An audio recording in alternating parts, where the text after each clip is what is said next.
이처럼 율법과 믿음의 관계를 장황하게 그리고 강조하여 말하는 데는 특별한 두 가지 이유가 있습니다.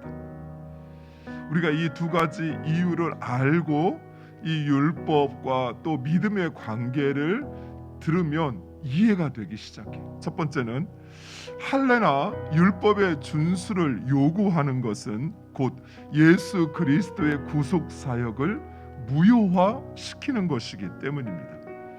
예수님의 구속 사역은 그 자체로 완벽하고 완성되었습니다.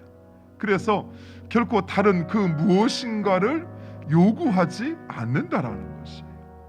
우리를 의롭게 하는데, 또한 우리를 하나님의 자녀 되게 하는데, 또한 하나님의 나라를 이루어가는데 예수 그리스도의 십자가의 구속 사역은 완성되었어요. 그 무엇을 필요로 하는 것이 아니에요. 바울이 이 율법과 믿음의 관계를 이렇게 강하게 강조하며 설명하는 데는 바로 우리의 정체성, 우리가 누구인가 하는 것을 밝히기 위해서 이렇게 설명하고 있는 것입니다. 당시 갈라디아 교회의 성도들은 대부분 유대인이 아닌 이방인, 헬라인들이었습니다. 그러다 보니 이방인인 자신들이 유대인의 신이었던 바로 그 하나님의 자녀가 되었다라는 말이 그렇게 쉽게 이해가 되지 않았던 것이에요. 혈통적으로 아브라함의 자손이 된다라고 하는 그것이 유대인 아브라함의 핏줄로부터 이어진 자이면 그것이 쉽게 이해되어지고 당연시 되어지겠지만, 아브라함과는 전혀 상관이 없고 또 유대인이 섬겼던 그 여호와를 심지어 들어보지조차 못한 이방인들에게 하나님의 자녀가 되었고 아브라함의 자녀가 되었다는 말이 쉽게 다가오지 않았던 것이에요. 우리들도 마찬가지입니다. 아브라함의 자손이 된다라고 하는 것이 가지는 그 의미, 또 그 권세가 무엇인지를 모르기에 우리는 이처럼 아브라함의 자손이 되었다라는 이 말을 공허하게, 그렇게 큰 감격과 의미 없이 받아들이는 것입니다. 우리가 아브라함의 자손이 되었다, 또는 아브라함의 복을 계승받게 되었다라는 사실 역시 마찬가지입니다.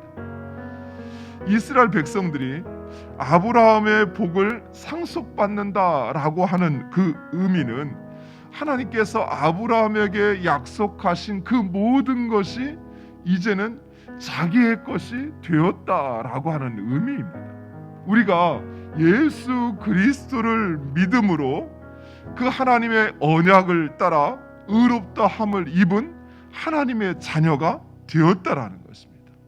그리고 하나님의 자녀가 되었다라는 것은 무엇보다도 하나님의 그 권세와 능력과 영광을 이제 우리가 상속받았다라는 것이에요. 율법은 우리로 하여금 그 율법의 한계를 알게 하여서, 그래서 그 율법만으로는 우리가 구원받을 수 없다는 사실을 깨닫게 하여 하나님의 긍휼을 구하게 하는 것입니다.